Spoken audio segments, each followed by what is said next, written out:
Hey everyone, I'm Megyn Kelly. Welcome to the Megyn Kelly Show. Just back home after a week in Alabama. Hope you had a chance to watch last night's debate. I would love to hear your thoughts. Email me at Megyn, M-E-G-Y-N, at megynkelly.com. And there we will be posting some exclusive content from the debate. So go to megynkelly.com, sign up. We don't sell your emails or bombard you. We send you one a week on Fridays just with news updates. That's it. So it doesn't cost you anything, and it's a good way to stay abreast of headlines and some behind the scenes things here at the show. And we will have plenty of them for you this week. I had so much fun. I was so happy that I got to bring my family. Doug came with the kids yesterday, and that was super fun. They had a lot of thoughts about the debate themselves. And I was actually really impressed with how thoughtful they were on it. And, you know, I would rather listen to my little 10-year-old Thatcher than Politico. I'm telling you, his analysis was spot on. Look, I thought it was a success last night because we got to have a real, actual debate. It's the first time, right? It's like the first debate was a little too big that Fox News had. The second debate was just a hot mess from beginning to end. The third debate was Kristen and Lester doing an interview. I'm really interested in their own thoughts on what matters, not at all on what the candidates had to say or getting them to argue with each other.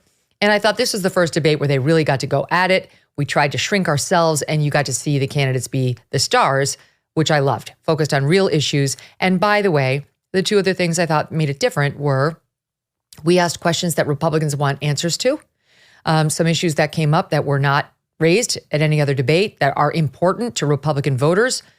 So I thought that was good. And I thought the questions were all very, very charged in a good way, in a challenging way.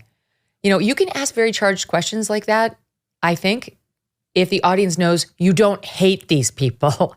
You know what I mean? Like when I'm up there, those four standing in front of me, they knew I don't hate them. I'm skeptical of politicians in general, as you know, but I've said before, look, I'm going to vote for one of these guys or Trump if they get the nomination. I cannot vote for a man who wants children to have their body parts cut off when they're 10. So in any event, it doesn't have to be a softball just because you're kind of on their side. And you can get away with very charged questions and pointed questions, really no matter what, but especially if they know you don't hate them. It's not coming from a very, very negative place. All right, we're going to get reactions from all sides. I'm more interested in what my guests have to say and what you have to say. Glenn Greenwald will be here just a bit later. Rich Lowry, Jim Geraghty, too, of National Review. But joining us first is Josh Holmes. You know him as the co-host of the Ruthless program. It's a hit podcast. We love it. And he's the founding partner and president of Cavalry. He does politics for a living. Hey, subscribe to the show on YouTube and follow me on Facebook, Instagram, and Twitter. Are you thinking about how Christmas shopping can be easier and less stressful? Many families have chosen to embrace experiences and family gifts rather than the frenzy of individual shopping. Well, now's the perfect time to order the ultimate family gift, a Michael Phelps Swim Spa by Master Spas. A Michael Phelps Swim Spa by Master Spas combines the benefits of both a hot tub and an exercise pool, and it can be installed in less than a day. As the chilly weather sets in and the snow begins to fall, imagine the luxury of slipping into warm, soothing waters right in the comfort of your backyard. Michael Phelps Swim Spas come in a variety of sizes to complement almost any yard, even if it's a small one. And since it's heated, you can use it year-round in any climate, including winter. Michael Phelps Swim Spas are 100% built in the USA by Master Spas, the world's largest swim spa manufacturer. Order yours today. Go to masterspas.com, put in the promo code MK to save $1,000 on a Michael Phelps Swim Spa or $500 on a Master Spas hot tub. Masterspas.com, promo code MK. Josh, great to have you. What'd you think? Megyn, first off, congratulations. I mean, that was so well done. I expected it. I've watched your style. I know how you interact, and I know how you give nobody any sort of free quarter. So I expected you to have a good debate, but you really, I mean, this was exceptional. Really, really well done. You know, I thought both Elizabeth and Eliana did it well. People got to see what they needed to see. And I hats off to you for that. Thank you. I enjoyed just letting them go. That was my favorite part. Just let them go. Let it rip. You know, like for once they got to pile on each other and some defended each other. And you kind of really took in the dynamic, I thought, in a new way. You hadn't seen all four going at it and like the old Republican Party, the new Republican Party. He's defending her. He's on this guy's side. Like, oh, wow, a new dynamic emerged right in front of our eyes. Yeah, they get to actually talk about stuff and challenge each other. You know, I mean, look, off the top, clearly where Nikki Haley is in the polls was sort of validated by the fact that everybody was piling on. I mean, clearly DeSantis saw her as target A1A. Not surprisingly, Ramaswamy continued to put her in the middle of it. And that was interesting, right? I mean, you can tell a lot about where the candidates see the race based upon their strategy in a debate like this, where they have the opportunity to press their case. I also thought Ron DeSantis did a very, very nice job for the following reasons. You were highlighting a whole bunch of things and tapping into the anxieties that conservative voters have across this country and a range of different issues. And each and every time he was able to not only identify with that, but then show you the solution that he got done in Florida. He's done a little bit of this in every single one of these debates, but what I found sort of separating here was people were challenging their opponent's credentials in all these areas, including his. And each and every time he could lay out what he actually did. And yeah. I think that resonates, right? I mean, I think it's a separating factor. It's not enough to just sort of talk about how you feel about something. When a candidate does something, boy, that's hard to ignore. So I'll just add to that. I'll just add to that on DeSantis, because, you know, as you know, on this show, we've hit them all. They've all taken bumps and bruises from us, but we've praised them too. You and I were on the air together the day after DeSantis's disastrous launch, and we're unsparing. But he's done many good things for which we praised him. And last night, I thought it was very interesting because I asked that question about vaccine injuries, and we'll get to, there's some controversy about the feed going down on Rumble when I asked that, and we'll play you the question and let you guys hear it. But I asked that question, and when I wrote that question, I thought it was a very important issue to raise because nobody else, that will never be raised by the mainstream ever at a GOP debate. I intentionally did not put it to Ron DeSantis because it's a softball to him, right? It's like, it's a softball because that question landed with, was warp speed a good thing? So I gave it to Vivek, who's been very defensive of Trump. And it becomes a little bit more interesting now. Is he going to, because, you know, he knows the Republican Party has some questions about these vaccines, but he doesn't want to split from Trump. So now things get a little sexier. You know, it's like, oh, wait, what's he going to do? What's going to happen? This is interesting. And DeSantis did jump in, which is fine. We let him weigh in. But you know what he didn't do, Josh? He did not raise the fact that he has created a whole program to help the vaccine injured. And I thought, because he had other things he wanted to say, but I really thought that was almost to his credit.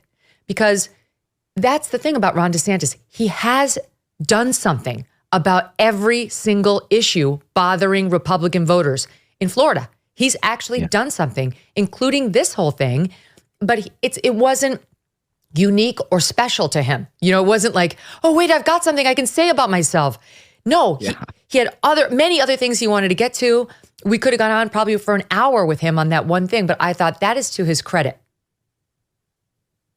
Yeah, listen, I totally agree with you. I mean, it was issue after issue. And again, everyone else is trying to parse around if they're saying what they actually believe or whether they're just trying to reflect back what they imagine a voter would want to hear. And he just sets that aside. Like, he just doesn't have to deal with that question at all because he's got the record on it. And I just thought he did a nicer job last night of laying all of that out. And I thought the way you directed those questions, Megyn, you're absolutely right. That is a much more interesting question for Vivek than it is for Ron DeSantis. And it allowed other people to weigh in. The other thing that I thought was interesting is Chris Christie, for the first time, I think in all of the debates, did what he does best. Now, you can make a strong argument that Republican primary voters don't want to hear that. And I think that's borne out in the numbers and the poll numbers and how people feel about Chris Christie. But he also is on that stage for one reason and one reason alone, is because he's willing to draw contrasts with Donald Trump regularly and challenge everybody else on the stage to do the same thing. He got that last night. He was very strong last night on all of those things. Again, I don't know how that ultimately resonates with conservative voters. Numbers kind of say that it doesn't. But that's why he's on that stage. And you've heard a lot of people talk about Chris Christie, like, why is he here? That's why. And I thought he did everything he wanted to do and more in that debate, in that context. Nikki had to play a lot of defense last night. And, yeah, she did. You know, the one thing that I think, to her great credit, is that she never lost composure. And in fact, at the end, sort of stopped responding to Vivek altogether when he's holding up signs and all kinds of things. I mean, that takes a fair amount of restraint, the kind of restraint that I think a lot of voters would like to see in a president of the United States when they're dealing with complicated issues overseas or what have you. But she also didn't get to play the same kind of offense that she has in the previous debates. She wasn't, you know, carte blanche to just go anywhere she wanted. She was pinned down on an awful lot. She handled it well, but it's, you know, your scoring ceiling comes down a little bit when you have to play an awful lot of defense. Let's show that moment that you just referenced in SOT 23. Nikki Haley's campaign launch video sounded like a woke Dylan Mulvaney Bud Light ad talking about how she would kick in heels. At the first debate, she said that only a woman can get this job done. That's what she said. After the third debate, when I criticized Ronna McDaniel after 5 failed years of leadership of this party and criticized Nikki for her corrupt foreign dealings as a military contractor, she said that I have a woman problem. Nikki, I don't have a woman problem. You have a corruption problem. And I think that that's what people need to know. Nikki is corrupt. This is a woman who will send your kids to die so she can buy a bigger house. This is the problem. Using identity politics more effectively than Kamala Harris is a form of intellectual fraud. And it actually needs to end. There's our donor puppet masters wielding their puppet right up here tonight. This is how this game is played. The puppet masters put up their puppet, and I reject the use of identity politics in this party. It has been a cancer coming from the left, and I'm sick and tired of the double standards. The people of this country are too. Having 2 X chromosomes does not immunize you from criticism. Thank you, sir. Thank you. Governor Haley, would you like to respond? No, it's not worth my time to respond to him. By the way, that was a reference in there to the Ruthless gang. Yeah. It was your podcast on which she said, I think he's got a girl problem. Yep. No, listen, that has been the marquee attraction in all of these debates, is what Ramaswamy is trying to do with Nikki. Laid him out in the first couple of debates. Obviously, Vivek wanted to turn the tide on that, and he was very aggressive. You know, there's just an element of a P.T. Barnum routine with him where I think it was summarized in one of his last answers when he starts talking about 9/11 and he's talking about, you know, all kinds of sort of conspiracy theories. We'll play that in one sec. Inside job and all of that. And it's very hard. He makes some points there that are very worth listening to if you're a conservative voter, but it's always overshadowed by this P.T. Barnum routine that verges on complete insanity. And he takes away his authentic pitch. I don't know what the demographic is that's looking for like J6 as an inside job and 9/11 was a conspiracy and all of these niche things that he's fair to say about. Niche. Very niche. Very certainly does not reflect the primary electorate writ large and definitely not in Iowa. So I don't know really what he was grasping for there. Here, I mean, that line about she will send your kids to die so she can have a bigger house. I mean, wow, that is below the belt. I mean, that is like, look, we raise the issue, and it's fair to ask about, as I did at the top, whether she's too beholden to the banks and the billionaires and is going to push an agenda to please them. But what he said there is absolutely impugning her moral character, her integrity, her life as a Christian. No Christian, no good person, would ever do such a thing. That's really like it's taking it, ratcheting it up to the nth degree. Although I do think, on the other thing, he had a fair point about the Republican Party is not about identity politics. Yeah, I agree. When she said on the program, Josh, I think he's got a girl problem. She said it because he attacked Ronna McDaniel, he attacked Kristen Welker, and he attacked her, Nikki Haley, at the beginning of the last debate. And she said, I think he's got a girl problem. She said it kind of with a fun vibe. You know, you could make the argument she was just being playful. But, you know, I'll be the first to say we are not immune from criticism just because we do have the double X chromosome. The lady parts do not get you some sort of immunity from attacks in a presidential race. So I agreed with his point there. But then, of course, he just goes too far. That doesn't mean she's going to kill children so she can have a bigger house. You're entirely right. And a very good point, one worth examining and getting a response to. Again, totally overshadowed by complete insanity. I mean, no, this was Donald Trump's UN representative. I mean, that's a hell of a thing to, by extension, accuse the Trump administration of, which is essentially what it was that he was doing there. You can disagree with Nikki Haley's foreign policy all you want, but it happens to be pretty well reasoned based on somebody who spent an awful lot of time thinking about these sort of things. To reduce that to killing your kids because she wants a bigger house is nonsense. It's the kind of thing that you hope doesn't show up on a stage in Iowa, New Hampshire for the next 2 debates. If that means that Vivek's not there, so be it. But that's not serious discussion at all. Part of what Vivek was doing reminded me a little of Trump. I mean, I've said he's kind of like a Trump wannabe, but there's only one Trump. There can only ever be one Trump. There is only one Trump. You're exactly right. There is only one Trump. And you know what Trump is? He's funny. He's funny, Josh. He raises this sort of thing, and it's outrageous. It's ridiculous, but he kind of does it with a wink. It doesn't feel as mean. Right. It's like he's part of the crowd making commentary on everything else. He breaks that fourth wall when he does it. With Vivek, it's like he's just shot out of a cannon, and it's the kind of guy that if you're cornered at a party with, you're just kind of trying to slink away as fast as you possibly can. You know what? That's the irony of that, but that's the true irony of Vivek is that I've known him for a long time. He's totally charming. One-on-one, you'd love to have drinks with him at a cocktail party. And the Vivek I know doesn't say these things. I think this is an appeal to a sliver of the Republican base with whom he's getting more and more popular. And he's kind of leaning into it, it's like, you see the positive clicks or the positive likes on your tweet, and then you get kind of radicalized toward whatever it is they're liking. It seems like that's what's happening. It's a reflection back of the way too online right. You're entirely right. The subsect of the population that believes the things that he's talking about is so small. It's very intense and it's very loud if you spend all of your day on X, right? And I understand if you spend all your day on X, you probably get the impression that there's a much bigger constituency to talk about these kind of things than ultimately exists. But, at some point you'd think he would get, if he's actually trying to play to win this thing, he would take a broader view and be like, well, I peaked somewhere in August at double digits. I'm now at like 4 or 5%, real danger of not making a debate stage from here. I mean, that could have been his last performance right there. I would think you'd want to broaden this out and showcase some of the things you just talked about. I've known Vivek too.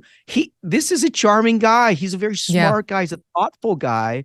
And I think what we've been critical on the Ruthless Variety program is that guy hasn't shown up yet at all. And it's really... There have been hints of it. Even at the beginning of last night's debate, I was like, because my question to him on electability was all about how he's like, I joked like the Sybil of debate candidates. Like, I don't know what I'm getting. Who is it? It's the calm, nice one, or it's the really mean, personal, insulting one? And last night he kind of started off kind of nice. I was like, we've got second debate, Vivek. I don't believe in personal insults and these people are good people. And then it was like, psycho killer, you're fat, Chris Christie, which is, by the way, what he was kind of saying in Stop 14. Take a listen. I think we just learned something from Chris Christie. We learned three things. We learned three things right there. First of all, Chris Christie also doesn't know what provinces in eastern Ukraine he actually wants us to fight for. Chris, your version of foreign policy experience was closing a bridge from New Jersey to New York. Yeah. So do everybody a favor, just walk yourself off that stage, enjoy a nice meal, and get the hell out of this race.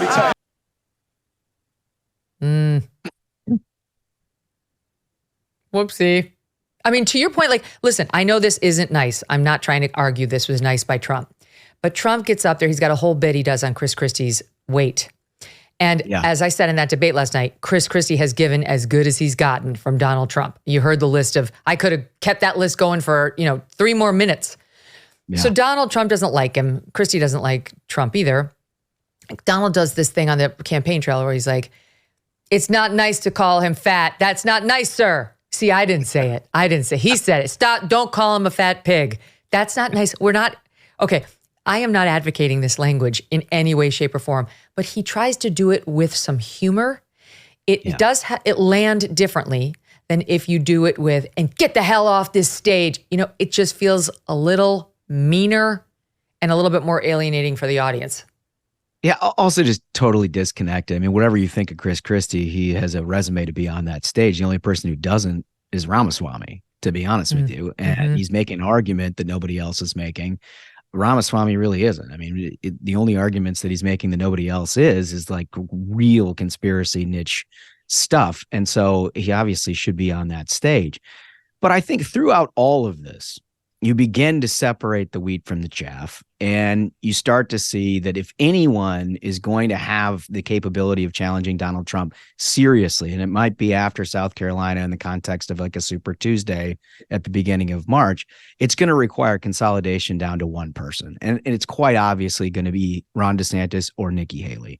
The results in Iowa are going to have a huge impact on that. New Hampshire, clearly, and then Nikki Haley will have her Alamo in South Carolina, unless, she really underperforms in the first two states. At that point, if they're going to make this a race, it's going to have to be a mano deal. And we still didn't see, although you gave them every opportunity last night, still didn't see anybody naturally rise out of that crowd to a point where you're like, well, that's the one. That's the one. Yeah. And that's a tough deal when a guy's got a 30-point head start on you. Yeah. It needed to be not just like, oh, it was a good debate. Like you look at Ron DeSantis, I think by far it was his best debate so far. Right. Although I think the debates are done. I'm going to go on the record right now and say there will be no more debates. I really do. I don't think the RNC is going to do it. I don't have any inside knowledge on this. I just think it's too close to Iowa. They cost a lot of money. It's the undercard debate. Trump's not participating, and they're not going to do it. You mark my words. Last night was the last debate, and it might be the last debate of the entire cycle. No general election. They're going to try to schedule it, Megyn, and I think they've talked to CNN about it. There was some news about this today. But look, for all intents and purposes, I think you're probably right in that this was the last best chance. Now, they may have one right before Iowa. They may have one right before. That was the original plan. Yeah, and I still think that they hope to execute that. But what you saw last night was hard to improve upon in terms of giving voters a good look at what it is that they're voting on or who. So, we'll see. Up to this point, as long as Donald Trump is not showing up, it's that elephant in the room that you can talk and you can debate and you can defend yourself adequately and you can score points. But you're not closing a 30-point gap by getting into a discussion with Vivek Ramaswamy about anything. Mm-hmm. So did Ron DeSantis do enough to at least retain or regain, depending on the poll you're looking at, his front runner status? Because, last night you have to figure out who the front runner is because you're arranging the podiums. Now, thankfully, we had 4, but we didn't know we had Christie until, the day or two before. So when we thought we might have 3, we had to figure out, is Haley the front runner? Does she get to go in the middle? Or is it Ron? And it is still Ron DeSantis if you look at all the polls and the averages and so on. But as I said, she's leading him in South Carolina. She's leading him in New Hampshire. And she's now within 3 points of him in Iowa. Now, if you expand it, he's still leading. But my point is, he's got to do something. He does have to give her the boot in the forehead to get her back down, because he needs to be number 1 in the undercard. If Trump implodes, he wants to be number 1. There's no number 2, right, at that level. Right. So did he do enough? I know, I agree with you. Not enough to overcome number 1, the true number 1, Trump, but enough to overcome her and give her the boot. Yeah, well, look, I think he stopped the bleeding a long time ago. I think he's had a pretty good 4 or 5 weeks here. Now, that's all the staff nonsense that I don't think voters actually pay attention to, but it becomes captured in the pundit world, whereas Super PAC has got problems and people are resigning and this, that, and the other. But outside of that, in terms of candidate performance, DeSantis has stopped the bleeding a long time ago. He's basically stuck at his number, maybe a little bit of an improvement. And last night, I think he did himself a lot of favors. The reason that race has changed a little bit is not so much about Ron DeSantis over the last month as it is about Nikki Haley and actually solidifying herself as not only a serious presidential candidate, but somebody who can garner support, raise a lot of money, and become central to this debate in and of itself. And she's gone from, 6-7% now up to 17 in many polls. Ultimately, Megyn, There's no debate that can litigate this. What's going to litigate it is the performance in the Iowa caucus. It just is what it is. It's a separation event that if you're looking for a winner, it quite obviously looks like it's going to be Donald Trump. But one of these two candidates, either DeSantis or Haley, needs to be up in those 20%, high 20%, and they need a margin between them and the third place finisher. If they're both in the high teens, for example, this thing's cooked. This thing's I don't understand how you could possibly rearrange the math when you've given both an incentive to keep going, and yet there's no separation at all. So I think Iowa is a huge, huge deal, maybe much larger than it has been in several open primary Republican years. So no sooner do I utter them than I eat my words, because apparently CNN has just announced that it's getting not just one, but two more Republican debates, one before Iowa and one before New Hampshire, before the voting starts. Can I just say this? I think that's bullshit. I don't think they should reward CNN. I don't. What has CNN done for the Republican Party? Honestly, it's a joke. Who are they going to have moderate it? I just, I don't know why the RNC keeps doing this. I realize not every debate can go to Fox, nor should it. But what is CNN, what has it done for the Republican Party over the last 6 years other than lie incessantly about it, Josh? Well, and in and of itself, I think I tend to agree with you, except for this. I think the RNC has done a really good job in an impossible situation of trying to pair up partnerships here, where you're not getting the same kind of thing that we saw in 2016, where you have many agenda driven moderators that are not asking questions at all. I mean, Hugh Hewitt, for example, in that NBC debate. I mean, if there's anybody that you could say is worse than CNN, it's NBC, except for the fact that they bring Hugh in to ask very serious policy oriented questions. It'll be interesting. MSNBC is worse than CNN. Yeah, I mean, yeah, I kind of you could go worse. Yeah. Loop the whole Mets in. But I guess what I'm saying is I want to see who else they bring in on there. I find it very hard to believe that it's just going to be a CNN anchor directly to camera, as we've seen in previous. Let's hope it's not. I mean, I'm sure CNN is going to want to front its talent, and then they'll bring somebody else in as sort of the third party. But look, I've done this a lot. That's not going to change the tenor of the debate. That's just not going to. You're going to have the one weird thing down at, table left saying weird things that the other two are like, what? It's I realize that Rana and the others are in a difficult spot because the mainstream media is run by all leftists.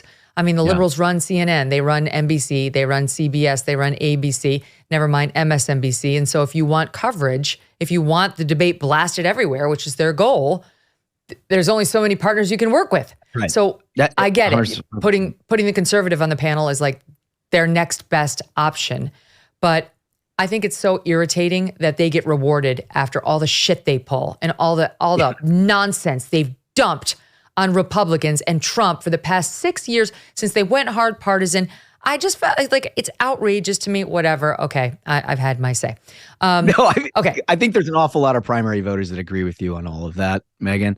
But they are in a tough spot, and you do need a broadcast partner at some level, because remember, it's not just about your Republican primary voter. It is chiefly about that. But in order to win a presidential election, you're going to have to reach voters beyond a Fox News. I mean, look, you guys did a nice job on News Nation. I've never watched News Nation before. No, I know. Right. And most people have not. It's just started. Yeah. I mean, I had to scramble to try to figure out what channel it was on. I found it, thank goodness. But they did a nice job. The production quality was great. I mean, you guys obviously are pretty hard to screw up because you're pros and you do it as well as anybody in the business if you're sitting in front of a camcorder. But it wasn't that. It was a nice production. It was good to do. I'd like to see some more of that. Yeah, me too. I'll say this, just on first glance at the requirements for the next debate, they're saying the candidates will have to have at least 10% in 3 separate national and or Iowa polls in advance of Iowa, and I assume it's the same for New Hampshire. That's a lot, and that will eliminate everyone but DeSantis and Haley, and maybe both of them. Yeah, well, maybe both of them. if it's down to a point where we're 85-5, okay, it's a wrap. Guess it's off. We tried. Unintentionally, that may be the most hilarious part about this. But look, if they're going to do another one, it's got to be a one-on-one. We all know who the two candidates are here. Christie barely made the dance at 6%, and Vivek is barely making the dance at these numbers. There's zero chance of them making 10. Go ahead. Yeah, no, I mean, that's right. And what we saw during the course of last night's debate is you have two people who are taking this extremely seriously. They're by their tone, by the way they conduct themselves. I think Chris Christie is too, but I think reality is that there is no real path to the nomination here for Chris. And I like Chris, but I think that's true. So we're really dealing with these two candidates. We might as well showcase that. I'm guessing that's why it's at 10%. Yeah, the same. Okay. Josh Holmes, a pleasure as always, my friend. Say hello to the gang for me. Looking forward to the next time. And check out the Ruthless program, everybody. Up next, Rich Lowry and Jim Geraghty. We'll get their thoughts on what changed, if anything. Finding an honest doctor that is not following in the footsteps of big pharma can feel impossible. That's why millions of men and women have turned to one Texas doctor and the 7 reasons he says anyone over the age of 50 should be drinking this one thing. It's not milk or another calcium-rich drink. Instead, it is a unique protein that naturally declines with age and can significantly increase bone strength and soothe joint pain. Now, he says it can minimize wrinkles, cellulite, enhance hair follicle thickness, and even reverse nail damage, with users reporting results in as little as 2 weeks. This Texas doctor is offering Megyn Kelly viewers up to 45% off his bone, joint, and ligament restoring formula at nativepath.sale/MK. nativepath.sale/MK. It's got thousands of 5-star reviews and over 4 million jars sold. Every order comes with a 365-day money-back guarantee, so there's no risk to trying it today. Megyn Kelly viewers can visit nativepath.sale/MK to get up to 45% off while supplies last. They do puberty blockers. These are irreversible. That is what Nikki Haley opposed. She said the law shouldn't get involved in that. If you're somebody that's going to be the president of the United States and you can't stand up against child abuse. Nikki, you were bankrupt when you left the UN. After you left the UN, you became a military contractor. You actually started joining service on the board of Boeing, whose back you scratched for a very long time. That math does not add up. It adds up to the fact that you are corrupt. Because when she was governor of South Carolina, she was the #1 ranked governor of bringing the CCP into her state. She wrote a love letter to the Chinese ambassador saying how great a friend China is. The only person more fascist than the Biden regime now is Nikki Haley, who thinks the government should identify every one of those individuals with an ID. That is not freedom. That is fascism. It's one thing that Joe Biden and Nikki Haley have in common is that neither of them could even state for you 3 provinces in eastern Ukraine that they want to send our troops to actually fight for. Look at that. This is what I want people to understand. These people she has no idea. Welcome back to the Megyn Kelly Show. You saw the pile on Nikki Haley last night. It is a sign she's in the lead or about to be, but it was probably also unpleasant for her. She did not seem to be enjoying it. Joining us now, Rich Lowry, editor-in-chief of National Review, and Jim Geraghty, senior political correspondent of National Review and contributing columnist for the Washington Post. Guys, welcome back to the show. So that was sort of the lead story of the evening, the pile on Nikki, Rich. I guess we shouldn't have been surprised. How do you think she did? Well, first of all, you did a great job. I thought you guys did a great job. Most enjoyable debate as far as I'm concerned. And it helped us to have 4 candidates up there. Could have had, stood to have 1 or 2 less, actually. But yeah, this was predictable. I'm not sure, like the Boeing stuff, and you're going to cave to lobbyists. I'm not sure how telling that was. I thought the side you just played, it was the first one, which came about halfway through, where DeSantis really hit her on the trans stuff. Queued up by your question and exchange with Chris Christie on this. And that's where I was like, you know what? DeSantis is having a better debate. That one really landed. And I think goes to the point DeSantis is better positioned for whatever it's worth, and it might be worth nothing, given what the dynamics you and Josh are talking about, is better positioned in Iowa. He just has a more social conservative record, is more current with where Republican voters are. But I thought he's had fine debates all along, and it obviously hasn't moved anything. Whereas Haley has had quite good debates, and she's moved, within limits, within this distant second place context. But I don't think she made quite as much an impression last night. She's clearly just done with Vivek, didn't answer, let kind of Christie take it on, and disappeared for a long part in the middle. So I don't think she hurt herself. I don't think her momentum's going to be blunted, but I don't think she helped herself as much as in the first 3 debates last night. She wasn't really doing battle in the way we had seen, Jim. She was kind of shrinking. To me, she was like almost physically shrinking back. And then Christie stepped in. Again, I said this on the post-show show last night with Steyerwalt. He had predicted it. Steyerwalt had said, I predict Chris Christie steps in to be the white knight for Nikki Haley. And man, he called it exactly. Here's the moment in SOT 2. This is the fourth debate that you would be voted in the first 20 minutes as the most obnoxious blowhard in America. So shut up for a little while. We're now 25 minutes into this debate. And he has insulted Nikki Haley's basic intelligence, not her positions, her basic intelligence. She doesn't know regions. She wouldn't be able to find something on a map that his 3-year-old could find. I've known her for 12 years, which is longer than he's even started to vote in a Republican primary.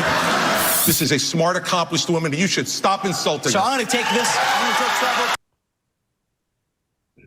So it was interesting how the camera got her at the end for the listening audience, just kind of looking down almost demurely and then back up. And I know it's nice, it's nice for him to defend her. I have to say, she wants to be commander in chief. I really wanted her to say, Chris, thank you. I got this. And to interrupt him and to defend herself. She didn't. Megyn, I see what you're saying. And by the way, let me echo what Rich said. You must have felt like the lion tamer or the ringmaster in a circus last night, except all the animals were cocaine bear. It was just, damn the torpedoes. I'm holding nothing back. I saw what you're saying about CNN says they're going to do 2 debates, but this could be the last time we see Chris Christie and Vivek Ramaswamy on stage as presidential candidates. So I'm sure their attitude was, we're holding nothing back. You could see Bruce Banner turning into the Hulk on stage in front of us. And so I think that's like in that kind of environment, look, we all know Nikki Haley can be really tough. When she was at the United Nations, she was blessing all those hearts up there. I think she's proven her toughness. I think, often women candidates, there's this question of, is she tough enough to be the commander in chief? I think Nikki Haley cleared that threshold a long time ago. I think everybody can find, whether you think the appropriate comparison is Margaret Thatcher or whatever past woman leader strike you as the ideal, I don't think anybody looks at Nikki Haley and says, oh, she's a squish, which is why DeSantis she always backs down attack just struck me as like, that doesn't fit. I wasn't sure where that came from. Yeah, I'm sure he wants to say, look, everybody wants to say, I'm the fighter. Going back to Howard Dean, the easiest, brand to sell yourself as is, everybody else in this party is a weak, squishy sellout, and I'm the fighter. I'm the one who's representing the Democrat side of and it's but it's a pose, by the way, right? But almost all of them have some version of it, and it's particularly egregious when it comes from Ramaswamy. In one of the earlier debates, there was the Republican Party's been losing. What do they need to do? Vivek Ramaswamy, you've never been elected to anything. What do Republicans need to do to win more? Which I think was a less than ideal person to ask that kind of question. I just she's beat up on Ramaswamy in several debates now. I think we've all seen that. I think this was Chris Christie, he wanted to pull open the shirt and show Superman and kind of to show up. And he kind of playing to type. We all remember the one Christie debate moment everybody remembers is when he used Marco Rubio as a tackling dummy back in 2016. And I think he's been waiting to do that. And his whole presidential campaign was predicated on this idea that at some point he'd be on a stage with Trump and he'd get a chance to really let into Trump. And we've never seen Trump really get, a blistering attack, from a one-time ally. This is the thing about Christie is he is, say what you will about the guy, and I realize most of the Republicans are not fans. He is the best there is at forensically diagnosing a candidate's obfuscation or frailties on that debate stage. That's what he did to Marco Rubio. He listens, he's smart, and as a lawyer, he hears it. He hears it when they're dodging, when they're evading. He called it out last night when he was talking about how Ron DeSantis did not ask the question about Hamas and the hostages. Here's a bit of it, SOT 4. This is the problem with the first three debates. Ron gets asked a question and he doesn't answer it. Your question was very specific. You said, would you send American troops as commander-in-chief? And he went on to this minute and 30-second hosanna about his knowledge of the military and what we need to do, and didn't answer your question. Look, when you're president of the United States, you're not going to have a choice whether to answer that question or not. Your generals, your Secretary of Defense, your Secretary of State, your National Security Advisor are going to present plans to you. They're going to look at you and say, do we go or don't we, Mr. President? And you can't give a 90-second speech about your military service. Oh my gosh. That was good, Rich. You got to give it to Christie on that one. Yeah, I'm totally with you. It shows tremendous forensic skill. And this might sound like a stupid thing to say, but it's hard to think and talk at the same time.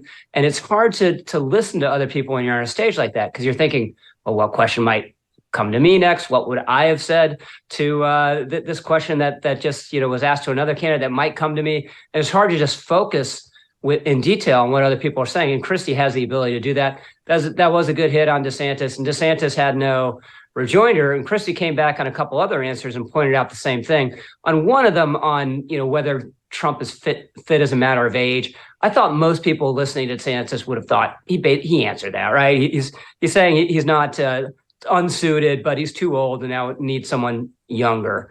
But no one else is better on his feet than Christie. The problem he has is he had a couple assumptions going into this race. One is that Trump would be on the stage, right? And he's not. Another would be rewarded by being a truth teller and being willing to say things about Trump that no one else will say. And a lot of people don't want to hear because it would translate as toughness, translate as forthrightness. And it's just made him radioactive. He wasn't in a strong position going into the race, but I was struck at some of the same numbers you cited to him. And one of the questions, New Hampshire is his state. That's where he's at 14%, which in the context of the second place battle is respectable. 60% of people have an unfavorable view of him in New Hampshire. 2/3 of people would be angry or dissatisfied, as you noted, if he got the nomination. That's in his state. And that's just why there's zero path for him. He might overperform in New Hampshire because independents and Democrats can vote, but that's not true everywhere else. That can get you to 20 in New Hampshire, which might be enough to be a distant second or to trip up Nikki Haley if she has a chance against Trump, but it's not getting him the nomination, which is why he shouldn't, even though he's good at it and he has a zeal for it, he should not be on that stage. So I'll give you guys some news. All over the internet last night was a video that went viral of somebody in the balcony filming Chris Christie coming over to yours truly during a break at the end of the first hour and kind of getting up in my grill. And there was all sorts of speculation about what was happening there. I will tell you what was happening there. It was not off the record. He was pissed off. He was mad that he wasn't getting enough questions. And he said, I made it up on this stage and I haven't been able to speak in a while. And, I should have been brought in on that last debate. And, I had a couple minds of it. I said, we're coming to you. You're going to be happy in the second hour, which I lived up to.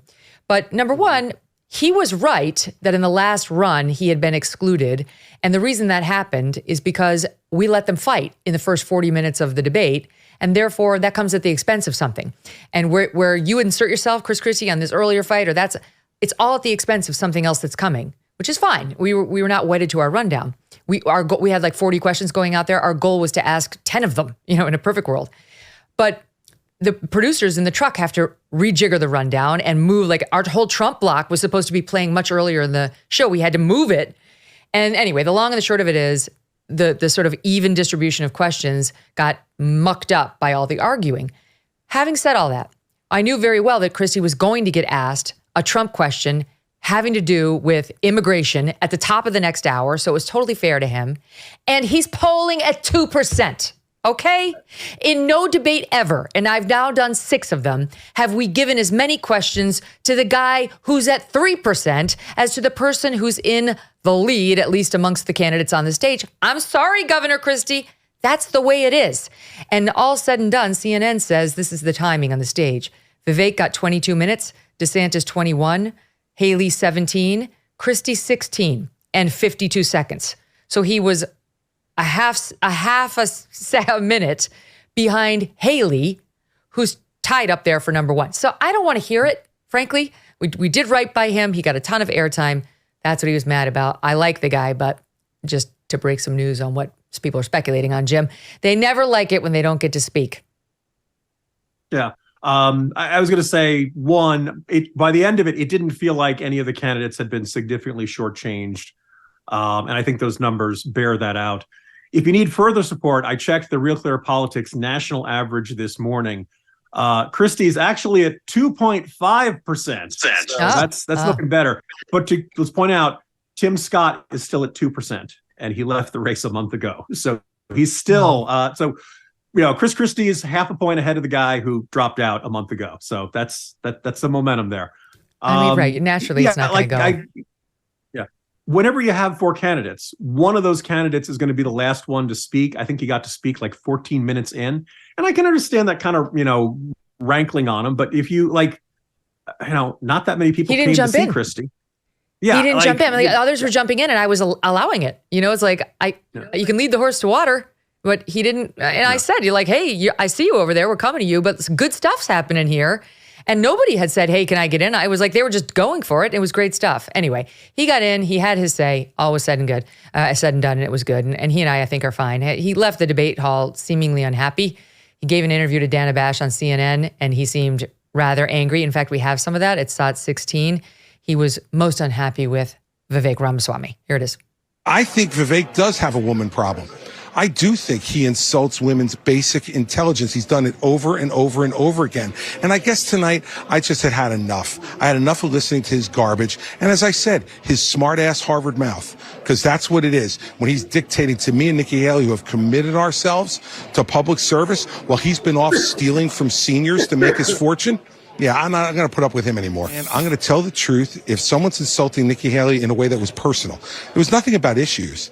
He was saying she's not smart enough to know where things are on the map, that somehow his 3-year-old son is smarter than a woman who served as a 2-term governor and a UN ambassador. He's a jackass.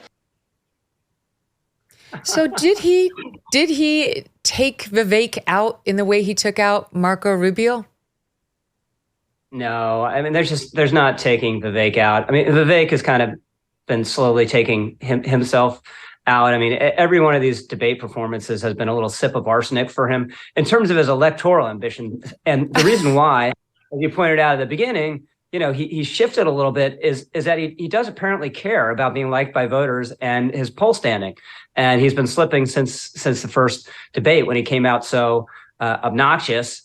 But the ultimate goal here is not really to win. It's to cater favor, as you're pointing out earlier, to a certain segment of the very online right that is very popular, that has a great market share in terms of the conservative media, and where he will at least have a home as a constant guest, and I would think hopes to have a perch as some sort of host or moderator at some point. And in those terms, this has been a great success, but it's been a disservice to the process. He's cheapened everything he's touched. I mean, he has occasionally important and original things to say. He says them in a swarmy way, maybe can't help that. But the rest of it is just totally unworthy, dishonorable, childish. I mean, the logical endpoint of his performance in these debates so far, we'll see if there are any more, was when he held up that piece of paper. I mean, just give me a break. But there are people like Charlie Kirk on X immediately saying, what a fantastic moment. Vivek's blown up the debate again. Look, he wrote on his pad that Nikki Haley is corrupt. It's just absurd, and it's a shame. Democrats don't tend to have these kind of candidates in their process, and for whatever reason, Republicans do. I liked the prop, I have to say, as a TV person. I was like, yes, visuals, thank you. We had no graphics. We had nothing, thank you. What other graphics can you guys sketch out in the 2 seconds we have left? I appreciated the prop. Yeah, I don't. Vivek's not going anywhere, but he's not going anywhere in this race, and he's probably not going anywhere in the national conversation for some time. But I don't know. The problem with Vivek in terms of like becoming a host or becoming a very successful podcast host is he really likes to hear himself talk. And, I think you do better as a host if you really like to hear your guests talk. You can get in the mix. He tried that. He went to the Daily Wire and actually helped. He was over there kind of sniffing around about possibly launching a podcast. It didn't go very well from what I hear. And now he's launching his own podcast. And, we'll see whether that's what this is all about. He's not going to be president, not this time around. Probably not I don't know. We'll see. Anything could happen, but not this time around. So in any event, he's giving voice to an important part of the Republican Party right now. So that piece of him I appreciate because it keeps things saucy. The October 15th tax deadline has passed out the window. Many of you might be feeling the pressure. Sorting through the expense tracking, estimated payments, and all those deductions can be overwhelming. It might lead to a failure to file and failure to pay penalties that pile up on your tax debt and then stress. You know how it goes. Well, I have a recommendation for you. The attorneys at Tax Network USA have been absolute lifesavers for many. Their team has successfully saved clients over $1 billion in tax debts, whether you are in the hole for 10 grand or staring at a $10 million debt. They're ready to help you. Even if you have not filed in 1, 5 years, or a whole decade, the expert attorneys and tax pros at Tax Network USA are equipped to secure the best settlement for you and to help resolve all tax cases no matter how it started. Check it out now as these tax debt relief programs are expected to change. All right, so go to taxnetworkusa.com/Megyn. All right, again, that's taxnetworkusa.com/MEGYN. You do not favor a ban on trans medical treatments for minors, saying it's a parental rights issue. The surgeries done on minors involve cutting off body parts at a time when these kids cannot even legally smoke a cigarette. Kids who go from puberty blockers to cross-sex hormones are at a much greater likelihood of winding up sterile. How is it that you think a parent should be able to okay these surgeries, never mind the sterilization of a child? Because Republicans believe in less government, not more. In less involvement with government, not more in government involvement in people's lives. And you know what, Megyn? I trust parents. And we're out there saying that we should empower parents in education. We should empower parents to make more decisions about where their kids go to school. I agree. We should empower parents to be teaching the values that they believe in their homes without the government telling them what those values should be. And yet we want to take other parental rights away. And we're going to put my children's health and my decisions in their hands for them to make those decisions, for Joe Biden to make those decisions. For me and for my wife, let me just say this. This is not something I favor. I think it's a very, very dangerous thing to do. Welcome back to the Megyn Kelly Show. Back with us now, Rich Lowry and Jim Geraghty of National Review. So his defense was parental rights. And then I followed up with, you didn't seem like such a big fan of parental rights when you were governor. You passed a law requiring this guidance be issued to the schools in New Jersey that, among other things, said the teachers don't have to tell the parents if a kid is, quote, transitioning or going by an opposite identity from their actual. And he denied it. And it was a false denial, as I said on the stage that night. He did. Go look it up. He passed the law. He required that this trans guidance be provided, including, he specifically said, to protect the confidentiality of the trans kids, to protect their transition, to make sure that they could be in the sports and use the facilities of their, quote, identity. He just, I don't know if he didn't remember it or if he just felt uncomfortable and he wanted to lie about it. But I'm sorry, the last half of that question was, aren't you way too out of line on this for the Republican voters? And I asked that because that's what I think. That's what I think, Jim. Am I wrong? No, you're not wrong. And I think that basically Christie can, argue that the first half of that answer, the I trust parents, that's probably the best defense he could make of the stance that he has. And no doubt there are probably some Republicans who feel that way. There's probably a more libertarian-minded section of the voters. You're probably going to find more of them in New Hampshire than you are in Iowa. Maybe I'm broadly stereotyping the kinds of people who show up for the caucuses and primaries out there. But I think the Ron DeSantis position, and I think kind of the context of your question of, wait a second, this is completely ridiculous that you're going to say that kids can do this without parental consent for this, but they can't get parental consent for tattoos, or some places they can't get, ear piercings without parental consent. So like, isn't this a wild disparity in what we consider appropriate for kids to make their own decisions about? I think that's, going to be a losing issue for Christie. He may, he could either flip flop and say, "Oh, I was totally wrong when I was governor. This should be banned," or he can make this the best spin he can put on it. That's what he should have said. I was wrong. Things have changed. I've changed. A lot of people have changed in this issue. That was really wrong. Now I see the harm. Now he should have said, "I know the case now of Chloe Cole. It's outrageous." But you know what? His stuff on the trans medical procedures has been said over and over recently. So he couldn't wiggle out of that. The only thing he was trying to wiggle out of was this notification to parents and schools. He favors these medical procedures on minors. He does. He thinks a parent can consent to the sterilization of her child. It's amazing. Like, we're not paying attention to what just the drugs, never mind the surgeries, are doing. Ron DeSantis, in my view, best moment of the night, brought the crowd almost to its feet with this response in 21. Watch. You do not have the right to abuse your kids. This is cutting off their genitals. This is mutilating these minors. These are irreversible procedures. And this is something that other countries in Europe, like Sweden, once they started doing it, they saw it did incalculable damage. They've shut it down. I signed legislation in Florida banning the mutilation of minors because it is wrong. We cannot allow this to happen in this country. And I know Chris disagrees with me, and I think he has an honest position. Nikki disagrees with me. She opposes the bill that we did to ban that. She said the law shouldn't get involved with it. You said the law shouldn't get involved with it. She also, though, I think, and this flows from what she did as governor of South Carolina, they had a bill to try to say that men shouldn't go into girls' bathrooms. And she killed that bill, and she bragged that she killed that bill. Even to this day, she bragged that. I don't think men should be going into little girls' bathrooms. I think it's wrong, and I think we have every right to protect them from that. Rich, I'm not sure how he could have done better on that answer. Home run. Absolutely his best moment of any of the debates. And what we saw last night, and this is born partly of desperation, right, is that he was much more willing to mix it up. The first three debates, almost every time, here's my set speech, right? Even when he got hit, you just ignore it and go, here's my set speech. And that's just not, it doesn't create moments. It's not very interesting. They believe very much in, as a 3 yards ahead and a ball of dust kind of approach. Use the forum to get your message out. But he mixed it up much more last night. And this, he's just on the strongest substantive and political ground. And it goes to Christie.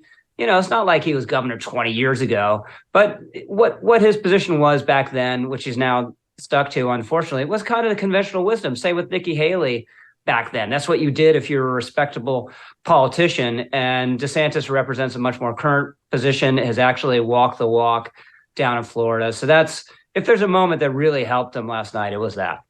Mm-hmm. And we'll see whether it changes any hearts and minds, because I will say Ron DeSantis appears to me to be more, anchored in principle on this than Donald Trump. That's what I think. Donald Trump he's now saying the right things, but I'm not sure his heart is in it the way DeSantis is Rich. What do you think? No, I think that's absolutely right.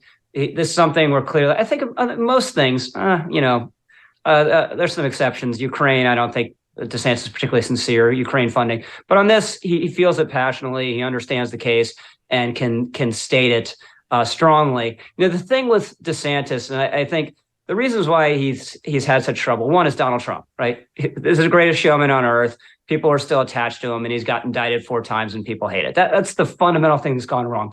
But with DeSantis, there's also, last night, even though I thought he was good, he has that sort of Nixon-esque 5 o'clock shadow thing going on. He never feels relaxed, He always feels as though he's trying a little too hard. We also saw that viral moment with the conservative leader in Canada eating the apple, while he's getting... That's great. Testosterone reporters like, what? Who says that? But that's total relaxed. Most people can't pull that off. But DeSantis feels, even last night, is just a little bit too much of an attempt to hammer every single point home. It's not modulated very much. There's no subtlety. There's no humor. So I think that plays more than it might, because he's not running against, at the end of the day, conventional politicians. He's running against this incredibly talented communicator and entertainer that people feel an emotional bond to. And it's just hard to match that. Let's switch over to another candidate. I want to go back to Vivek Ramaswamy, because I tell you, when this moment happened on stage, I was like, some of the moments when Vivek was speaking, I was like, he's good. This is good stuff. Like, this is very well said and well argued. And then we heard stuff like this where I was like, what? Wait, what? Watch. Here's my issue with all three of my other colleagues on this debate stage, is all three of them have been licking Donald Trump's boots for years for money and endorsements. Ron DeSantis, you've been a great governor, but you would have never been one without actually begging Donald Trump for that endorsement. And you attacked him in your book a year ago. Same thing with Chris Christie as a lobbyist, begging them for COVID money for his special interests in New Jersey, prepping him for the debates last time around. These people are now Monday morning quarterbacking some decision he made. I think the real enemy is not Donald Trump. It's not even Joe Biden. It is the deep state that at least Donald Trump attempted to take on. And if you want somebody who's going to speak truth to power, then vote for somebody who's going to speak the truth to you. Why am I the only person on this stage, at least, who can say that January 6th now does look like it was an inside job? That the government lied to us for 20 years about Saudi Arabia's involvement in 9/11? That the Great Replacement theory is not some grand right-wing conspiracy theory, but a basic statement of the Democratic Party's platform. That the 2020 election was indeed stolen by big tech.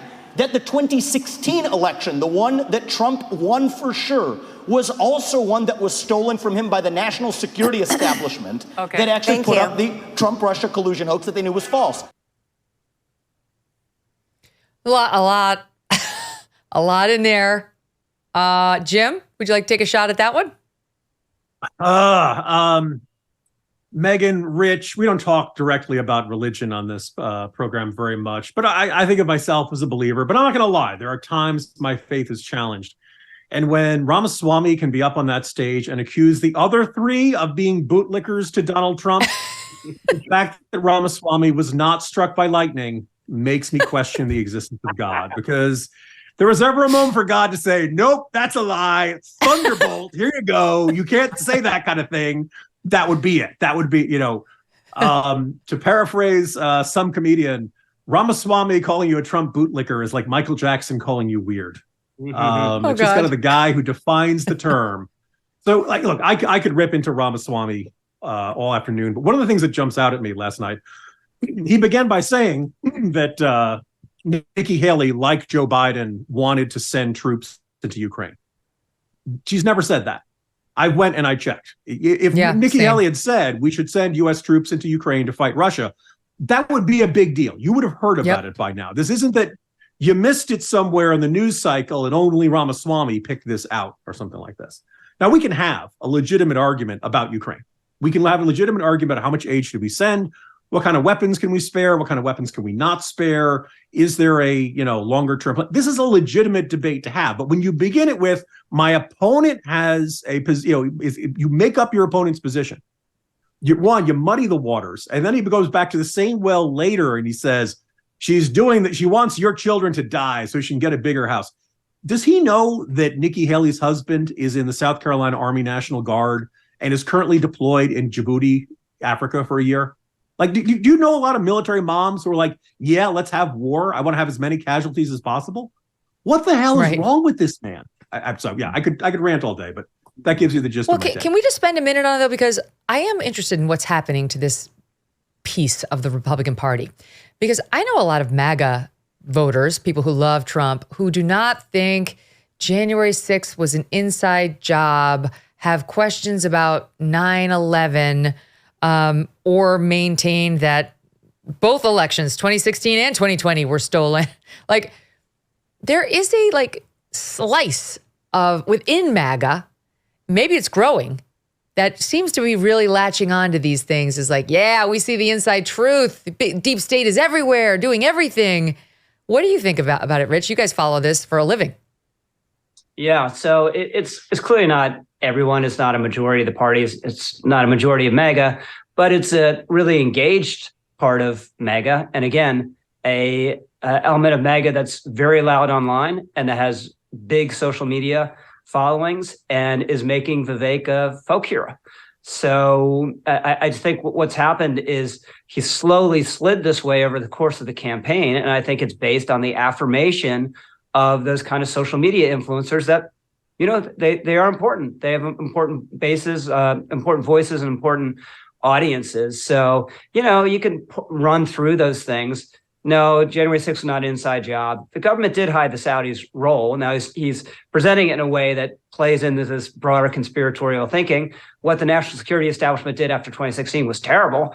And he's wrong about the 2020 election. But it's all to go to this radical doubt that's afoot in the Republican Party about everything that the establishment or conventional opinion believes. Now, some of that skepticism is called for. Megyn, you obviously represent it and have been very important voice on the vaccines and the mask mandates and all that, and how insane it was even when they're trying to shut down debate. But this tendency kind of runs out of control, especially if you don't care what you're saying, you don't care about being responsible the way Vivek is. So it's working for him if you have a very stovepipe goal at the end of the day, which I believe he does, but it doesn't contribute to the discourse, and it's not contributing to his efforts to win the Republican nomination to the extent that matters to him at all.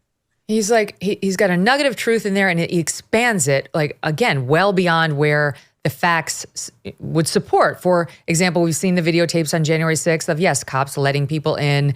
We'd like to know more. How many federal agents were there? Okay, we don't have full answers to that question. That does not mean that it was, a quote, an inside job, that everybody there was a Fed, that there were more Feds than there were rioters, that the people spraying bear spray in the face of cops. I mean, it's just, he goes too far. And the thing about Saudi Arabia and 9/11 is a cover, because he originally said it's totally fair to inquire how many federal agents were on the planes that hit the towers in the Pentagon on 9/11. And then many of us in the press hit him for that nonsense. And looking for an out, he found, there was a question about how much Saudi Arabia cooperated and helped the 9/11 terrorists. That's what I'm going to exploit to say the government has been lying to us about its role and what it knew, the facts, the truth about 9/11. That whole thing was born as a cover of something absurd he said. And now he's like, I'm owning it. I'm the only one who will tell you the truth. So the average voter has to work very, very hard to find the truth in what he's actually saying, and it's the nuggets of its origins. All right, let me end with this. I don't think anybody thinks anything really changed as a result of last night. So once again, Trump won, because if nothing changed, he's the winner. He's 50 points ahead. So now what, guys? Andy McCarthy had an editorial on National Review saying he really thinks Judge Sutkin might not let Trump go free on bond when he is likely convicted in that federal case in D.C. There will be riots. The country will burn if she sends him to jail prior to November 2024. And Andy's the smartest guy we all know, is saying, don't rule it out.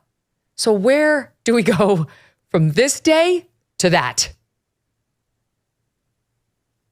Well, earlier this week, I had pitched the idea of, you look at the dynamics of this primary. DeSantis and Haley should form a unity ticket, either Haley DeSantis, DeSantis Haley. I don't have a particularly strong preference one or the other. But, that's the one way you could get most Haley supporters to jump on board with DeSantis and vice versa. The reaction online is uniformly negative. It is all, they just say, oh my God, why would we want to associate with a neocon warmonger like Nikki Haley? And the Nikki Haley, why would we associate with this, theocratic maniac from Florida? But here's the thing, I'm kind of in this Dr. Philman thing of like, how's that working out for you so far? What these guys have done is fought for a very distant second place. Neither one of them is really, they need like 20 points in the next 6 weeks in Iowa, in New Hampshire, in South Carolina, and they need like 30 to 40 points nationally. And we're seeing this kind of insane little infighting over this small slice of a much bigger pie that they need to win if they have any hope of being the nominee. If Trump's the nominee, we're in totally uncharted waters. And I would say, based on history, don't doubt Andy McCarthy, even if he's very skeptical about the Jets. Truer words were never spoken. Guys, thank you. Thank you both so much.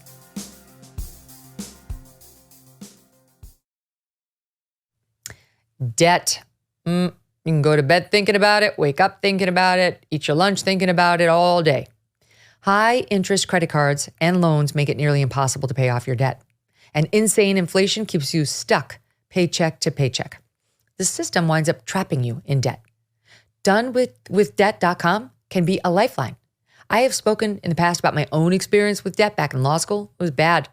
Well, donewithdebt.com has a new strategy to help erase your debt faster and easier than you ever thought possible. Here's what they can do for you. Analyze all the debt options you qualify for, minimize interest rates, cut medical bills, and reduce debt without bankruptcy and without a loan. But you need to hurry. Some debt solutions are time sensitive. Go to donewithdebt.com.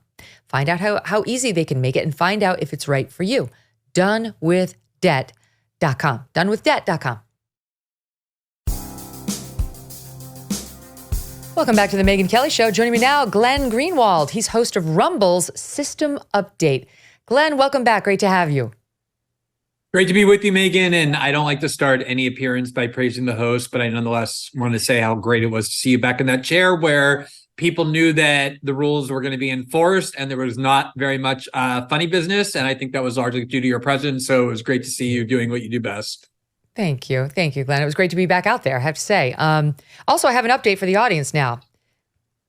With this just in on the debates that we reported on earlier, see, I knew it. Like, I really did not think that the RNC would offer another debate. I just don't think that the RNC, I think, is kind of aligned with Trump. I mean, they recognize he's the party leader, and I know they're trying to be fair to everybody, but are they really going to have more debates? That's why I'm so surprised to hear that there's 2 more debates, one in Iowa and one in New Hampshire. And now this just in from Brian Steinberg of Variety. CNN plans to host 2 Republican primary debates next month, one in Iowa and one in New Hampshire. Events appear to be organized without the sanction of the RNC. Without the sanction. So I think what's happened here is the RNC has basically said, you're released. Go do your own thing. We're no longer participating in the debates. And if you guys want to do it on your own. So that's kind of interesting. I don't know how much point the debates are going to serve at that point in the contest. I don't know how much point they're serving right now. It's kind of like, Glenn, we give them a chance to land some knockout blows and change the trajectory. Given the fact that Trump's 50 points ahead, I'm not sure that's even come close to happening. What was your take on last night?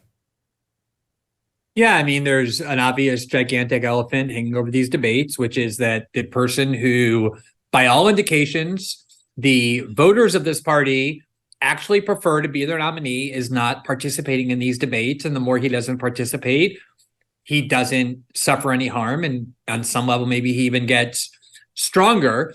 But I also don't think the candidates are doing themselves a lot of favors, because I heard the end of your last segment. I didn't hear all of it, but you would think that they are seeing these same poll numbers as we are. And if they're really serious about winning, they would be doing things to try and undermine that fact by uniting, by having a joint strategy to at least attack Trump.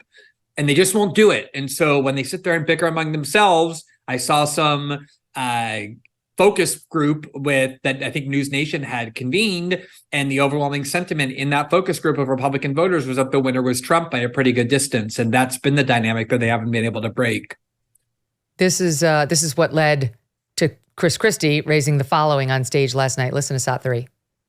Respectfully, Governor, you have not stopped Mr. Trump, and voters may wonder how you could possibly become the nominee of a party that does not appear to like you very much. Yeah, well, look, Megyn, it's often very difficult to be the only person on the stage who's telling the truth, and the only person who is taking on what needs to be taken on. I look at my watch now. We're 17 minutes into this debate, and except for your little speech in the beginning, we've had these 3 acting as if the race is between the 4 of us. The 5th guy, who doesn't have the guts to show up and stand here, he's the one who, as you just put it, is way ahead in the polls. And yet I've got these 3 guys who are all seemingly to compete with, Voldemort, he who shall not be named. They don't want to talk about it. A totally fair point, right? It's like we gave them a whole Trump section. Here's your chance. Try to take a shot at the front runner. They were too afraid. But here's the reality. And I mean, actually, Chris Christie alluded to this, which is you can think it's wrong. You can complain about it. A lot of people do. The Republican voters love Trump. That is just the reality. And I don't think they love him just because he's Trump and all of his charisma and personal characteristics that they seem to really like. He represents an ideology that has really stimulated their interest and passion about politics, mostly based in the idea that the establishment wing of both parties, the kind of status quo power centers that run the United States, are fundamentally corrupted and not interested in what their interests are. And so when you have politicians up on that stage like Nikki Haley and Chris Christie, who very much represent that kind of establishment Republican ideology, even if they were to do what one might think they should do, I don't think it would resonate very much with these voters, because I don't think these voters like them. That's what you pointed out to him. And I think one of the things Ron DeSantis and Vivek are interested in and thinking about is their future in this party. And I think Chris Christie even said that, like, they might be thinking about 4 years from now, you don't want to alienate those Trump voters because they're a gigantic part of this party. Yeah, it does make some sense. I mean, because they've all been pretty diligent about not doing it. Like, they're careful. They have to hit him on some things, but they never go too far. And look, I still believe there's a point in having, and it's actually important, having these debates to some extent, because we do need an alternative. There has to be first alternate, given all the legal jeopardy that Trump's in. There must be a first alternate just in case. I mean, truly, Glenn, if Trump's in jail, as of what, the trial's supposed to start in March. This March, that's what, 4 months away? I don't know how quickly it's going to go. There is a scenario, it's slim. It's not likely, but it's that Trump's in jail this summer when they're having the Republican National Convention. What are they going to do? You have a collect phone call from the DC Correctional Facility. Yes, I accept the nomination. No. Not a plan. I mean, we don't know how any of this is going to work. I mean, for one thing, he has a gigantic Secret Service detail that has to guard him for the rest of his life. He's entitled to that by law. And there's nothing in the Constitution that bars you from running if you're in prison. We had a candidate, Eugene Debs, who was in prison under Woodrow Wilson for opposing the U.S. entry into World War I, got charged under the Espionage Act of 1917 for that, was convicted, and he ran for president as a socialist leader and got a fair number of votes. So there's precedent for people running from prison.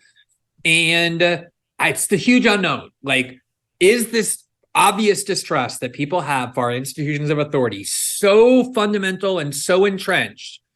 Obviously, they're not willing to hold it against Trump that he was charged or indicted. Is it that entrenched that even if he's convicted, that still won't cause him a loss of support? And in prison, will that be looked at as a form of political persecution, where they'll want to kind of double down in their support on Trump? I mean, Tucker Carlson just said, I've never supported a candidate as a journalist, and the only time I decided I would was I became a Trump supporter when they raided Mar-a-Lago.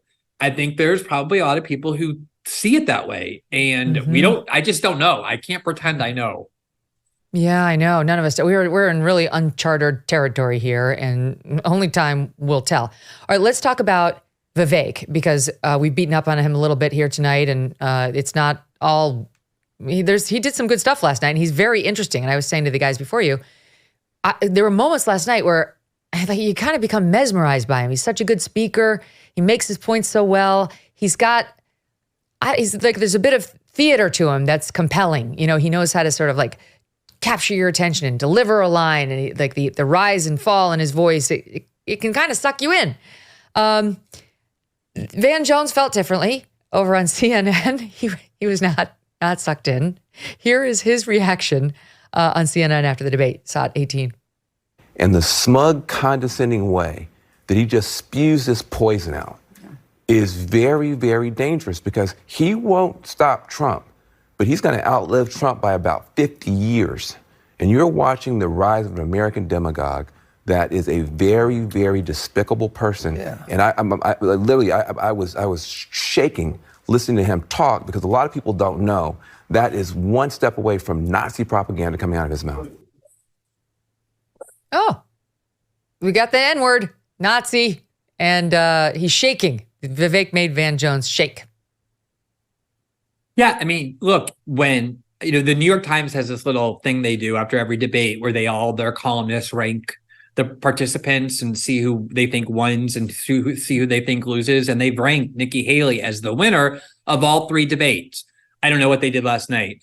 And I think Vivek always comes on last or second to last. These people, I don't think this is breaking news, are not even a little bit in touch with the sentiments and perspectives of Republican Party voters, because Van Jones has cried on the air about Donald Trump and how sick and fearful he gets when he hears Donald Trump.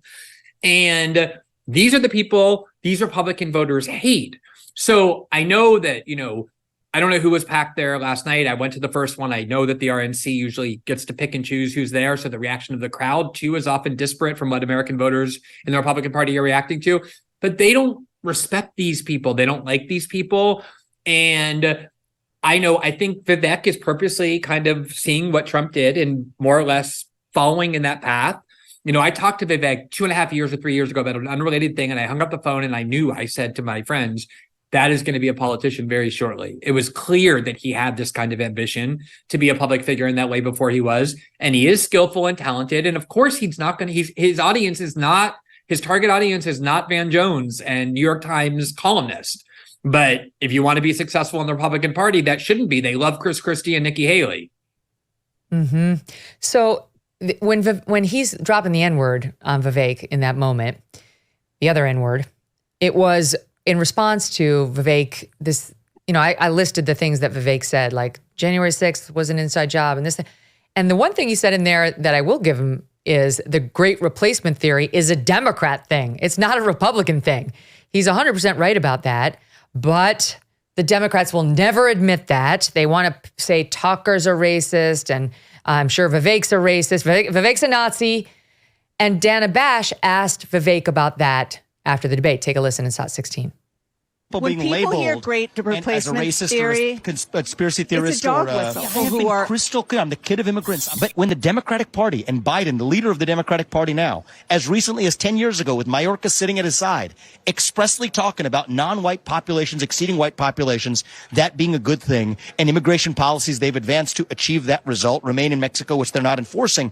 Let's have that debate rather than saying this is a dog whistle, this is going to cause violence. A lot of it grounded in truth. To be able to have that debate without labeling somebody ask you one question, a xenophobe or a racist I'm let you go. or a denier or anything else. Let's just say, and I'm not going to use the term anymore because it is a dog whistle for people out there who are looking for reasons to go after people of color and Jews. But let's just agree to disagree on the importance of airing discussion. Let's just assume that was something that was happening. Is that so wrong? What's wrong with people first of all, color? let me just pause right there. Being a majority in this Let me country. just pause right there. This is a legitimate discussion for us to have. And my view is I don't care about skin color. I could care less for skin color. Do you share the ideals of this country? Wow. What did you make of that? It's such a microcosm. I mean, it's a perfect clip to pick because, first of all, it really drives me insane, Megyn, and it has for quite a long time now. This idea that the great replacement theory is something that white supremacists like Tucker Carlson say to provoke mass murders like they tried to blame him for in Buffalo, even though the guy left a gigantic manifesto about all the people who influenced him. And not only didn't he ever mention Tucker or anyone on Fox, there's no indication he even knew Fox News or had ever watched it, but they don't care about that.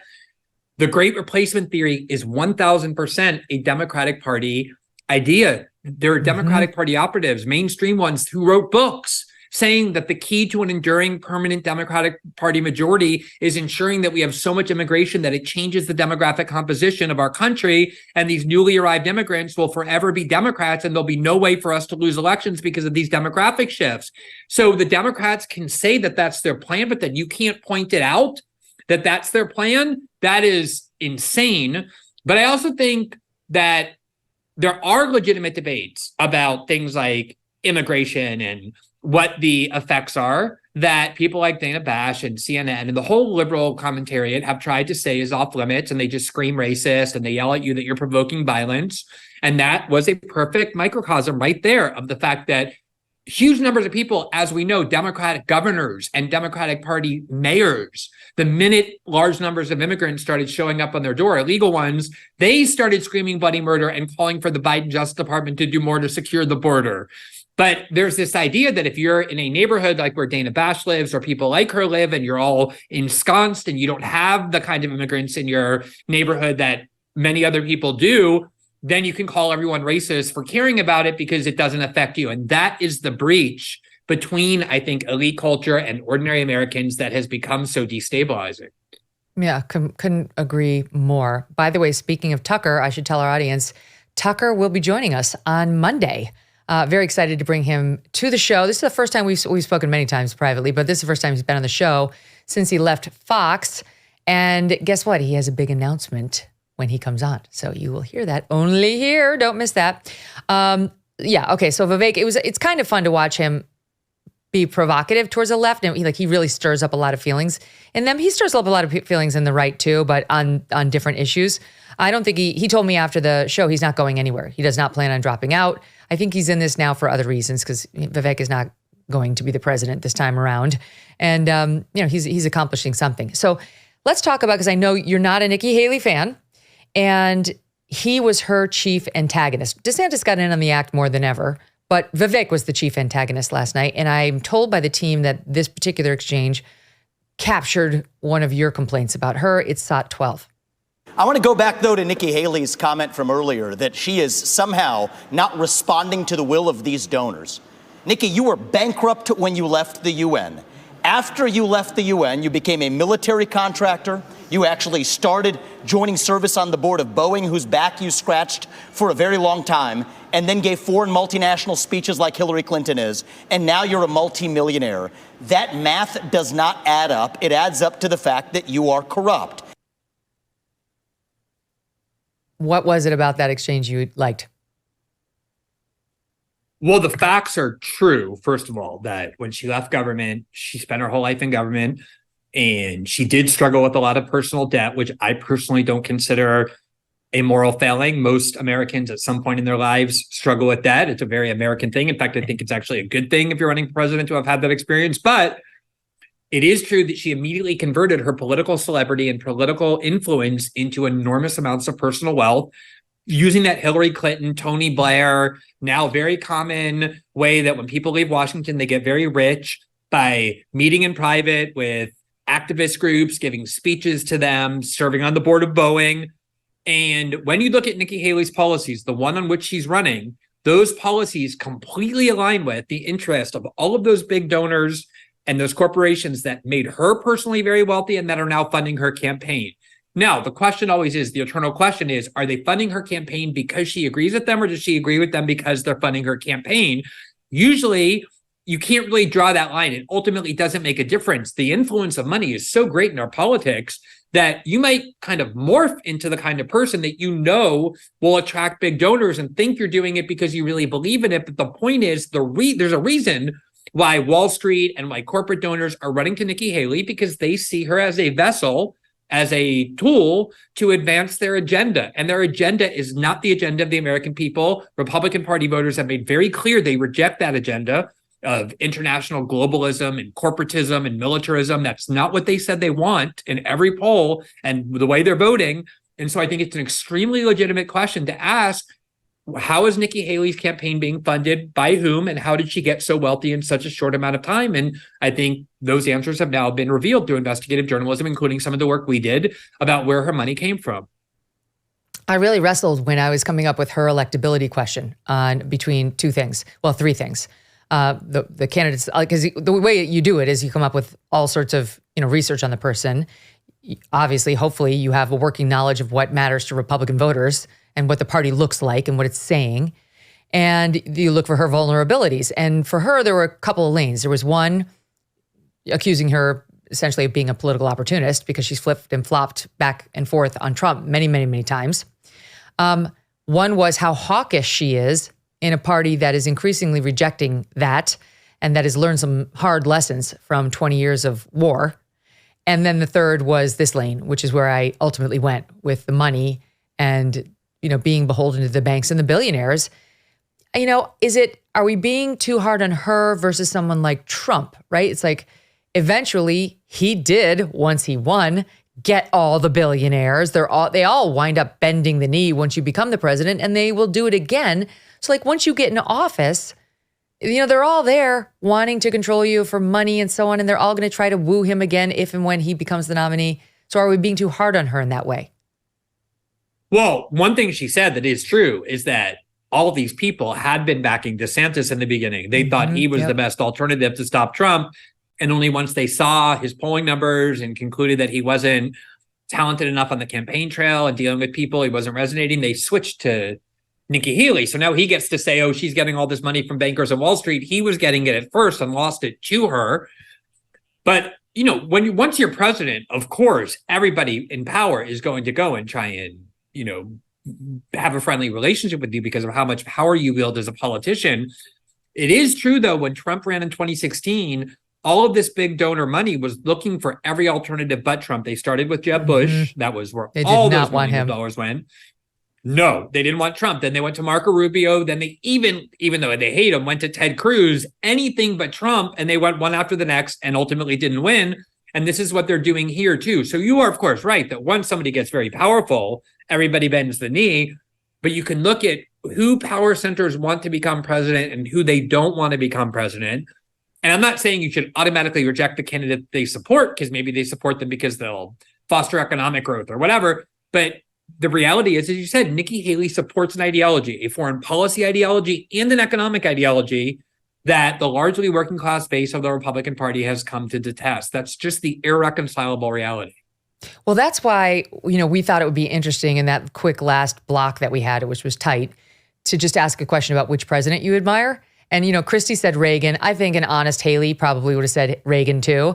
And Reagan, even though he's been a god in the Republican Party for many, many decades, in today's Republican Party, it's kind of controversial to choose Reagan because he had that same foreign policy and some of the domestic policies.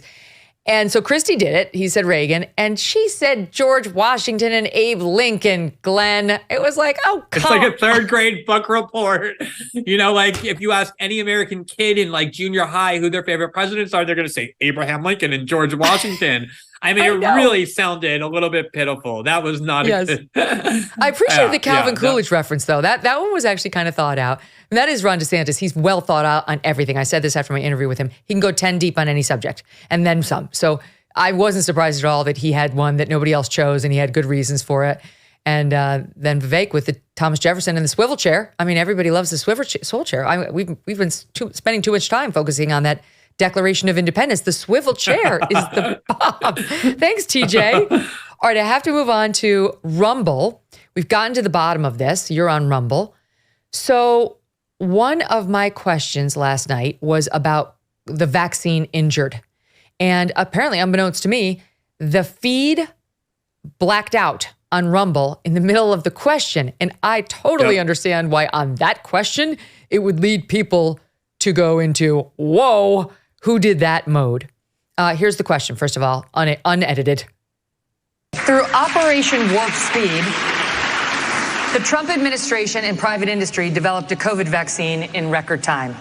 The program protected the drug companies from virtually all lawsuits over vaccine injuries.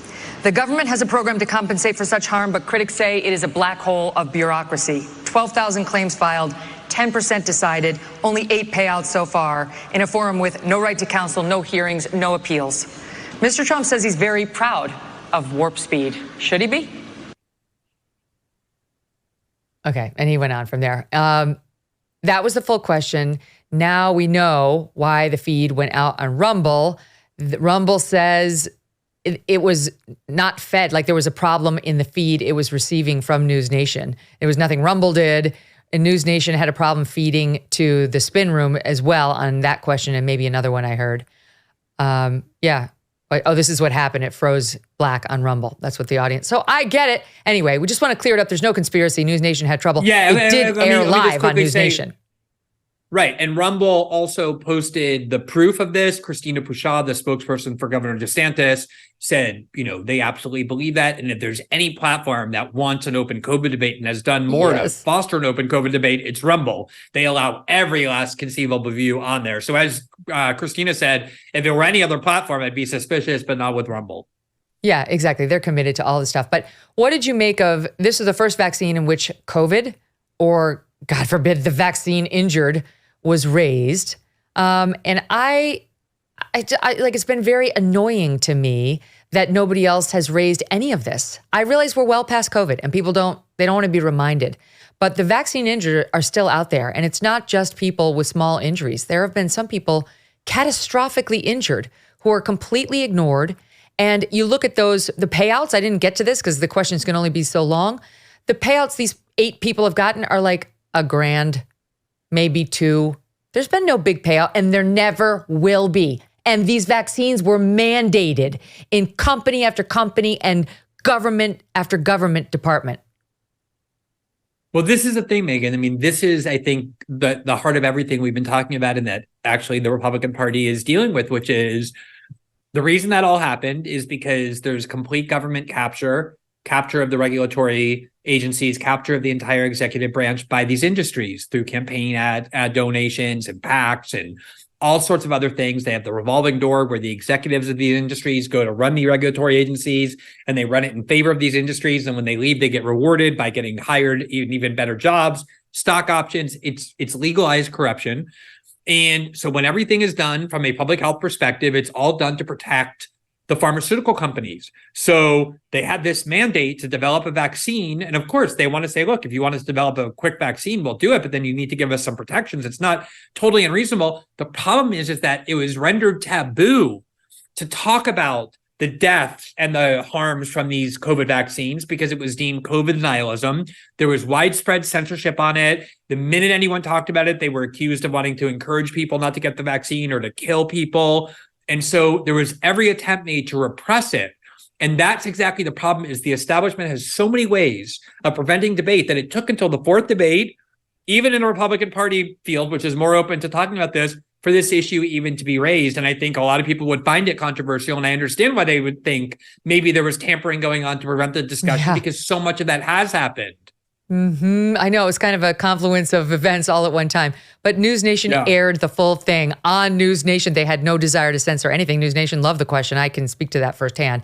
It's just sometimes you have these technical snafus and it's available in all forums now online. So you can see it for yourself. By the way, not for nothing. I mentioned this at the top of the hour. I intentionally did not bring the COVID question to DeSantis because it just would have been too easy, but he saw the opportunity and jumped in and did have a powerful message on it. Here he is in SOT 6.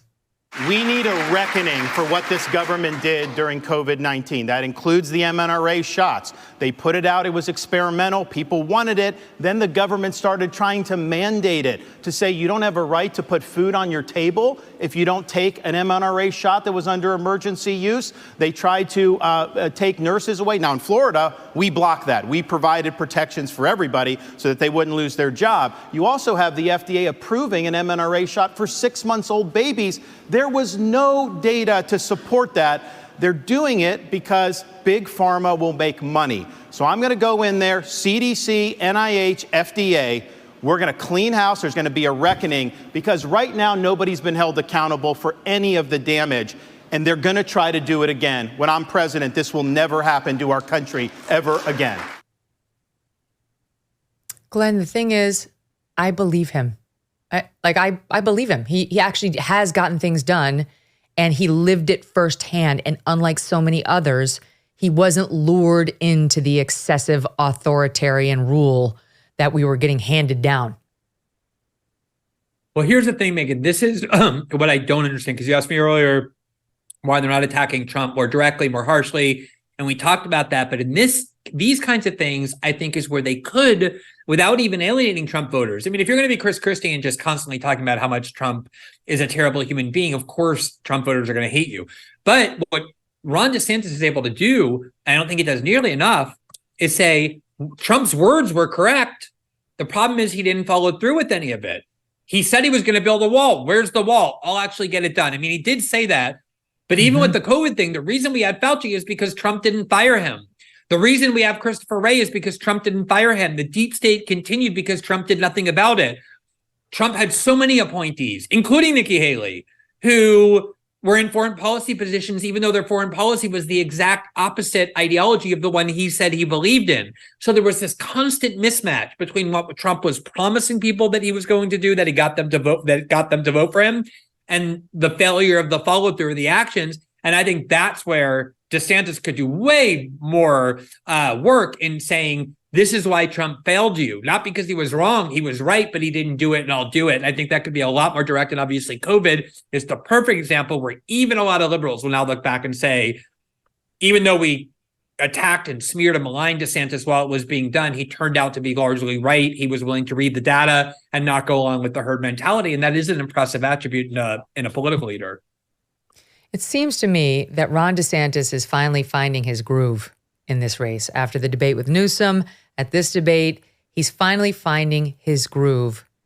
And the question is whether it's too late, because if he had found that groove earlier, maybe this race would look a lot different. I don't know. His future in politics is going to be very long, no matter what happens in this race.